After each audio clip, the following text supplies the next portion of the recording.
말씀은 사사기 15장 19절입니다. 하나님이 레이에서 한 우묵한 곳을 터뜨리시니 거기서 물이 솟아나오는지라. 삼손이 그것을 마시고 정신이 회복되어 소생하니 그러므로 그 샘 이름을 에낙고레라 불렀으며 그 샘이 오늘까지 레이에 있더라. 블레셋이 유다를 점령하던 시대였습니다. 블레셋 사람들이 유다에 진을 치자 유다 사람 3,000명이 삼손에게 내려가 그에게 따져 묻습니다. 너는 블레셋 사람이 우리를 다스리는 줄을 알지 못하느냐? 그리고는 삼손을 결박하여 블레셋 사람에게 건네는데요. 삼손은 그저 블레셋 사람들이 자신에게 행한 일을 되돌려 준 것인데 유다는 삼손을 결박하여 내어주며 블레셋의 지배하에 계속 머물기 원했던 것입니다. 회복하라, 소생하라 라는 제목으로 말씀이 주는 교훈을 함께 나누겠습니다. 결박당하여 블레셋 군대에게 내줌당한 삼손은 레이에 이르러 블레셋 사람들을 마주하게 됩니다. 그가 소리를 지를 때 여호와의 영이 삼손에게 갑자기 임하여 그를 결박하고 있던 줄들을 다 끊어지도록 힘을 주었습니다. 그리고 삼손이 나귀의 새 턱뼈를 집어들고서는 그것으로 블레셋 군대와 단신으로 전쟁을 하게 되었습니다. 나귀의 턱뼈로 한 더미, 두 더미를 쌓다 보니 1,000명이나 죽였다고 합니다. 삼손의 계력이 얼마나 대단한지를 그대로 보여주는 대목입니다. 삼손의 힘의 원천은 여호와의 영이었습니다.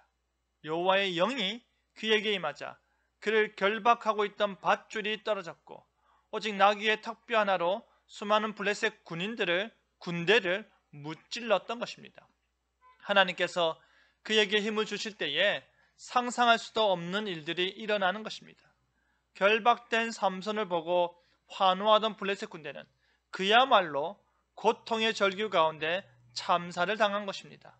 이 일이 삼손 스스로도 놀라웠기 때문에 내가 1,000명을 죽였도다 하며 하나님께 영광 돌렸습니다. 그래서 그곳 이름을 턱의 산이라는 뜻의 라맛 레히라 이름하였는데 하나님의 은혜를 기억하고 기념하는 산이었습니다. 삼손은 홀로 수많은 블레셋 군인들을 무찔렀기 때문에 탈진 상태에 이르렀습니다. 그는 심히 목이 말랐고 기진맥진한 상태로 쓰러지기 일보 직전이었습니다. 바로 그때 삼손이 하나님께 부르짖으며 자신의 목마름을 해결해 달라고 하였습니다. 지금 승리하였지만 이 상태로 목말라 죽는다면 할례받지 못한 블레셋인들의 손에 다시 떨어질 것이라는 말입니다. 그러자 하나님께서 레이의 한 우묵한 곳을 터뜨리사 물이 솟아나오게 하셨습니다. 삼손은 그 물을 마시고 정신을 회복하고 소생하게 되었습니다. 그 샘의 이름을 에낙고레라고 하였는데 부르짖는 자의 샘이라는 말입니다. 하나님께서 광야 이스라엘 백성들에게 바위에서 물이 나오게 하사 그들로 마시게 하셨던 것처럼 하나님께서 홀로 블레셋과 싸우는 삼손에게 은혜 베푸사 그에게 물을 제공하시는 것입니다. 삼손은 독특한 이스라엘의 사사입니다. 동시에 삼손은 지극히 작은 자 중에 한 사람인 기브온과 더불어 가장 많은 지면을 할애하고 있는 사사입니다.